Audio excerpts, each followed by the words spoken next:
Bonjour à tous et bienvenue dans cette partie de la formation. Nous avons fait la mise en place correctement. Maintenant, nous allons commencer par euh, aller au fond même des choses. Donc, je vais au niveau de APP. Alors, APP ici.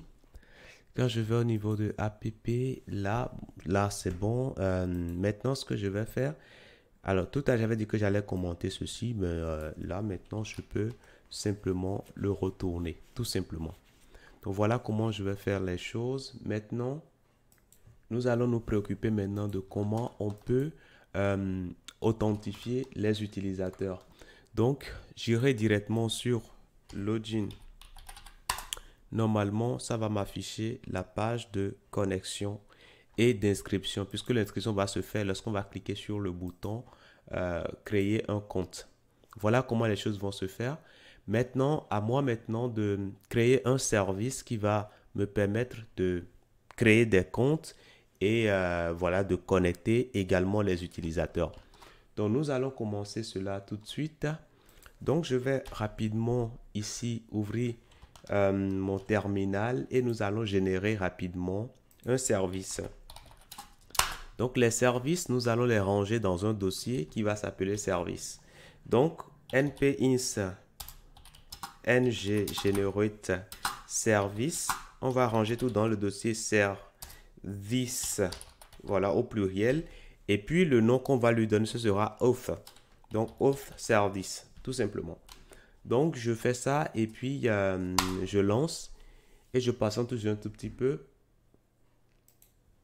Nous allons penser également à créer un service local storage qui va nous permettre de stocker des données sur le navigateur de l'utilisateur. Donc, storage. Voilà, local storage. Excusez-moi, il y a local. Donc, je reprends ici, c'est pas T, hein, c'est L. Local storage, tout simplement. Et je patiente toujours un tout petit peu. Donc, on va penser également à créer au niveau de APP ici un dossier qui va s'appeler environment. Donc, environment au pluriel.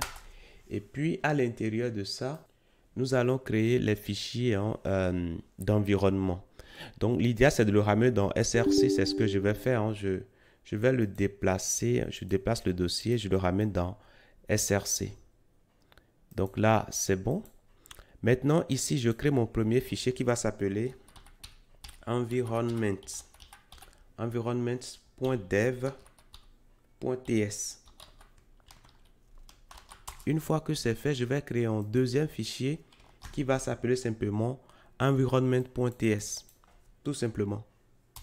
Donc, je sauvegarde. Et un autre fichier qui va s'appeler environment.prod.ts. Voilà. Donc, voilà comment je fais les choses. Maintenant, au niveau du fichier environment, je vais stocker tout simplement les informations que je vais utiliser comme l'adresse de l'API, par exemple. Donc, au niveau de environment, je mets production qui sera à false. Et le chemin vers l'API que je vais utiliser, bon, je mets le chemin. Pour l'instant, je vais lancer l'API sur le port 3000. Vous n'êtes pas obligé, hein, mais vous précisez quand même le chemin avec le port correct. Donc ça, c'est bon.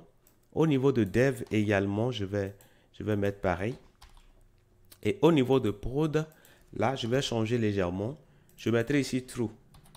Alors, sachant que ici, ben, nous allons changer après le chemin. Ce sera l'API en mode production. Donc, ici, je mets, allez, je mettrai n'importe quoi ici.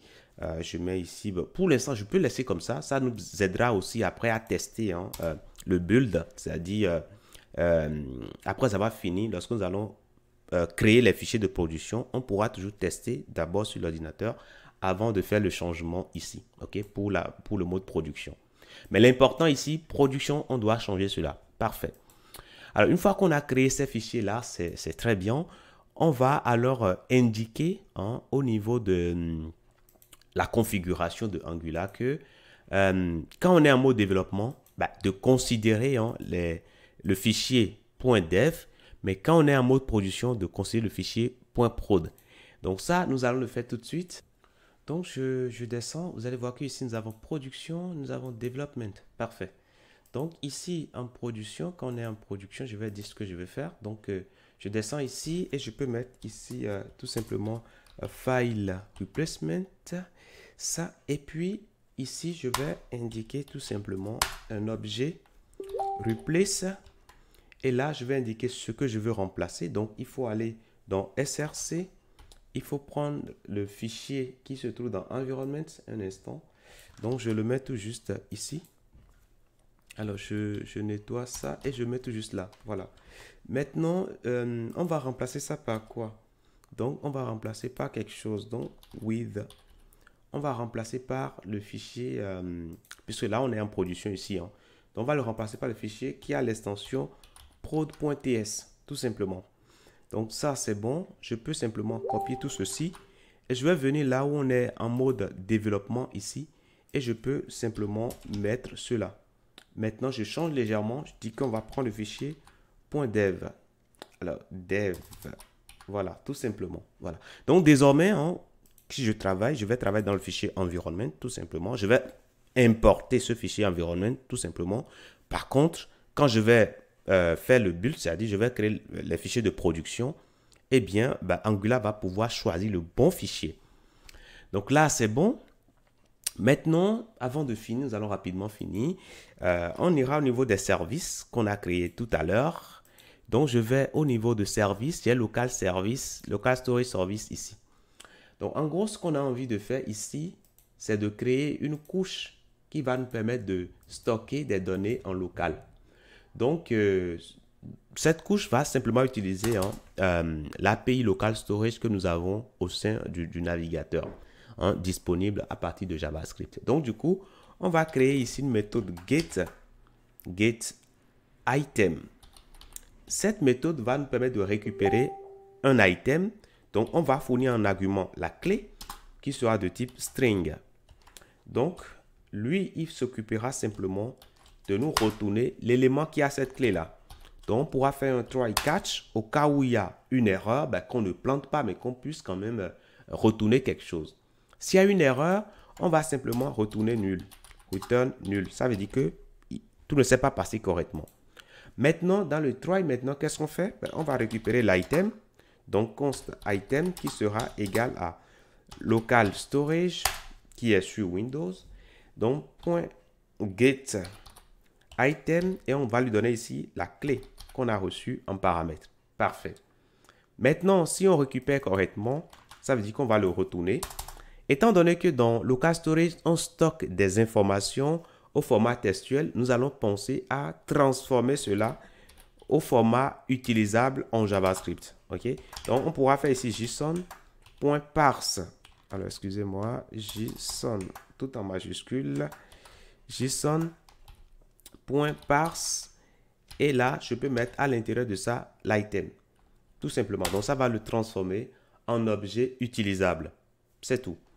Maintenant, alors ici, oui, ça nous dit que string ou bien nul, exactement. String ou bien nul. Parce que ce qu'on va recevoir ici, alors quel sera son type? Ce sera de type string ou bien nul. Alors que JSON.parse prend en argument un string. Donc, ce qu'on va faire ici, on dira que le type ici, c'est any. Voilà, et là, le problème sera résolu. Parfait. Maintenant, une fois que ça c'est fait, on va créer également une méthode setItem qui va nous permettre de sauvegarder un item. Donc, setItem. Donc, qu'est-ce qu'on va lui donner en paramètre? La clé. Donc, key qui sera de type string. Et puis, on va lui donner également la valeur qu'on veut stocker.